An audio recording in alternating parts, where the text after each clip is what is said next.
अस्सलामुअलैकुम। मैं मोहम्मद अशरफ और आप देख रहे हैं लाइफ चेंजर। अगर आप हमारे चैनल पर नए हैं तो चैनल को सब्सक्राइब करें और इस बेल आइकन को दबाना मत भूलें। इंशाल्लाह आपका ये फ़ैसला आपकी ज़िंदगी में बहुत ज़्यादा काम आएगा। दुनिया में मौजूद जो शख्स कहीं भी रह रहा हो, उसका एक ड्रीम होता है कि उसकी ज़िंदगी में खुशी हो, वो खुश रहे, उसकी ज़िंदगी खुशहाल रहे। रिकॉर्डेड हिस्ट्री उठाकर देख लें, तारीख उठाकर देख रहे हैं। खुश रहने के लिए 7 तरीक़ों पर अमल करना लाजमी है। नंबर 1, भूल जाना। बच्चे के पास क्या होता है? भूल जाना। रात किसके लिए होती है? भूल जाने के लिए। इसे दरगुजर करना कहते हैं, इसे खुदा पर छोड़ना कहते हैं। कुछ चीज़ें जो खुदा पर छोड़ देनी चाहिए, इसे खुदा पर छोड़ देना चाहिए। भूल जाना। बाबा इशफाक फरमाते हैं कि जब गम आता है तो पहाड़ की तरह होता है, ऐसा ऐसा छोटा होता होता वो एक ज़र्रा बन जाता है। ये पीछे एक कब्रस्तान है, जब दफन करने आते हैं तो धाड़े मार मार कर रो रहे थे, लेकिन 1 साल बाद चंद दिन आते नहीं भाई, कब्रें खुली पड़ी हैं, कोई देखभाल करने वाला नहीं। यानी जब गम आता है तो इतना बड़ा होता है, ऐसा ऐसा छोटा है। क्या है? भूल जाना। आदमी कहता है यार आज तो कमाल ही होगी, आज तो बहुत ज़्यादा खुशी वाला दिन था। कुछ दिनों बाद अपना कहाँ गई खुशी, कोई पता नहीं। भूल जाना। चीज़ों को भूल जाने से भी इंसान खुश रहता है। सेकंड थिंग, माफ़ कर देना। आप एक बात बताएं, हमें ग्रेविटी के लॉ पर कितना यकीन है? अच्छा, ये बिजली के शूज़ हमें पता है कि इनमें हाथ लगाए तो इनमें से करंट आ जाता है, यकीन है हमें। आप एक बात बताएं, दुनिया के तमाम दानिश्वर अक्लदना लोग हैं एक तरफ, और आखिर ज़मा आप सल्लम के सामने वो बोने भी नहीं है, कदमों की खाक हो जाए, बड़ी बात है।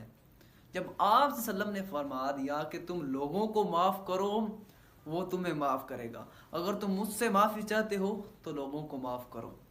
एक और जगह आप सल्लम ने फरमाया कि तुम लोगों को माफ़ कर दो, अगर इस वजह से तुम्हारी इज्जत कम हो मुझसे ले लेना। तो इसलिए अगर आप खुश रहना चाहते हैं तो लोगों को माफ़ करें, लोगों को माफ़ करना सीखें।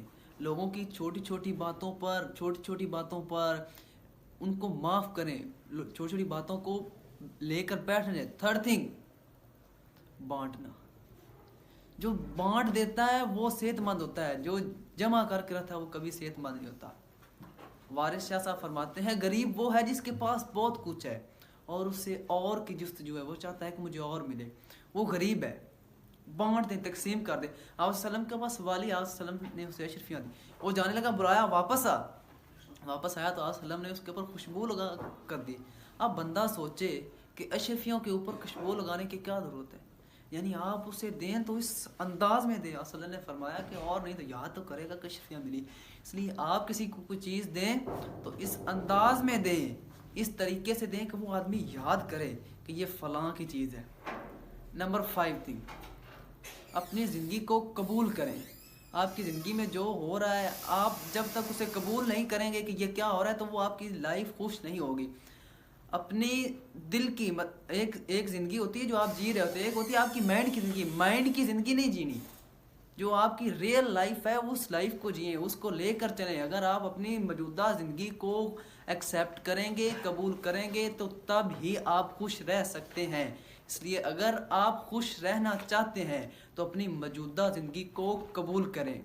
6th थिंग, अल्लाह को याद करें कि है कोई मेरा कोई है। आप एयरपोर्ट पर चले जाएंगे, वहाँ पर एक बैग पड़ा हो तो ठुड्डे पड़ रहे हैं तो उसको कोई संभालने वाला, अगर उसका मालिक आ जाए ना तो किसी की औकात नहीं होती, किसी की पावर नहीं होती उसको हाथ लगाए, क्योंकि उसका कोई हो। आपको भी यकीन होना चाहिए कि कोई आपका है, कोई है जो आपका पीछे है, आपको कोई कुछ नहीं करने देगा।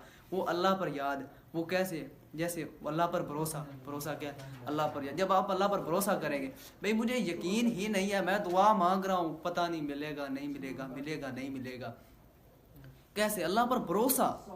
अल्लाह पर भरोसा का क्या मतलब है? अल्लाह की याद। और अल्लाह पर याद, जब आप अल्लाह के साथ जुड़ जाएंगे, अल्लाह की याद करेंगे, तो आपकी ज़िंदगी खुशी से भर जाएगी। 7वीं मोस्ट इम्पोर्टेंट थिंग, रिश्तेदारियों को जोड़ें। रिसर्च बताती है कि जो अकेला होता है वो जल्दी मर जाता है। रिसर्च बताती है जिसके साथ लोग होते हैं वो ज़्यादा देर जिंदा रहता है। रिसर्च बताती है जो पुराने लोगों को, पुराने नौकरों को, पुराने रिश्तेदारों को साथ लेकर चलता है वो ज़्यादा कामयाब होता है। इसलिए रिश्तेदारियों को भी जोड़ें, रिश्तों को साथ लेकर भी चलें। अगर आप खुश रहना चाहते हैं तो ये जो 7 प्रिंसिपल मैंने आपको बताई हैं इन पर आप ज़रूर अमल कीजिएगा। आपका बहुत बहुत शुक्रिया।